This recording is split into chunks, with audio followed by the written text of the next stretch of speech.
I want to look at just a couple of additional examples involving the double angle identities. As I said when I showed the double angle identities, you're really not going to find new trig values using the double angle identities. These get used more so in simplification problems, writing things in different forms. They're very common though. I wouldn't be going through these if they weren't very common. However, there are some application problems just to kind of get used to working with these. Let me show you some of the types of things that you might be told. Okay, a lot of times what they'll do here is they'll give you the sine or the cosine of an angle. Okay, so let's say they tell you the sine of the angle is 3/5. Okay, you don't need to go find the angle. Okay, it's coming from a 3, 4, 5 right triangle, but they want me to find sine of twice the angle. Okay, so again, on the surface, you know, somebody who's lazy probably just says, I'm going to try multiplying 3/5 by 2, and you know, maybe that'll give me sine of twice the angle. Okay. Or somebody might take an inverse sine and they might find the angle measure and then double it and take the sine of that, okay? That's all well and good, but these identities really can help you do these problems very quickly, okay? So it says to find sine of twice the angle, you take twice the sine of the angle, okay? Well, we already know the sine of the angle. The sine of the angle is 3/5. So we're gonna take 2 times 3/5, okay? And then you have to multiply by the cosine of the angle. So you might have to make a right triangle here, but hopefully most of you know if the sine is 3/5, you're using a 3, 4, 5 right triangle, the cosine would be 4/5. So you're taking twice the sine times the cosine, and you can just multiply all those together. That's going to give you 24 on top, and it's going to give you 25 on the bottom. And by the way, if you did the inverse sine and you doubled the angle and then you took the sine, you would get the same decimal equivalent. But that's very fast, okay? Let me show you the cosine ones. There's a little bit more going on because you've got 3 different equations to try to decide. So let's say they ask you to find cosine of 2 theta, okay? So there are 2 routes you can go. You can take, well, I guess technically 3 routes you can go, but anyway, you know, on the surface people say, okay, I'll take the cosine of the angle squared minus the sine of the angle squared.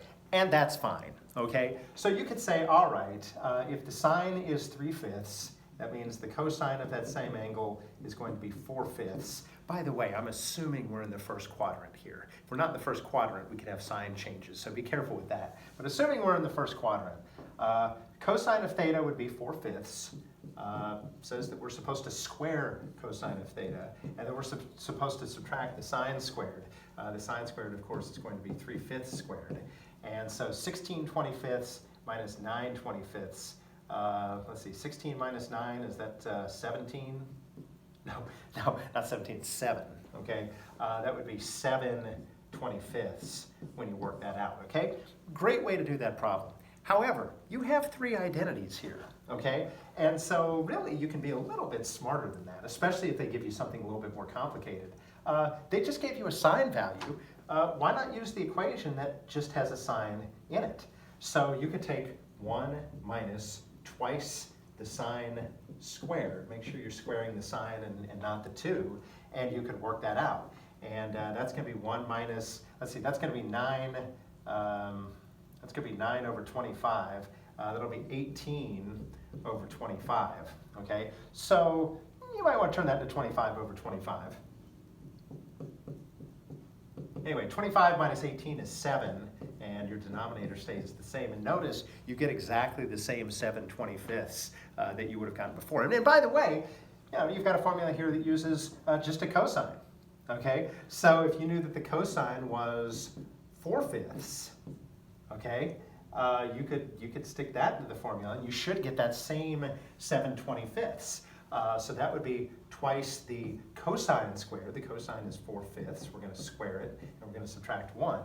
That's going to be 16/25. We're doubling that, so that's going to be 32/25. And then we're subtracting 1, which is 25/25. And you're still going to get 7/25. Okay? Be careful, though.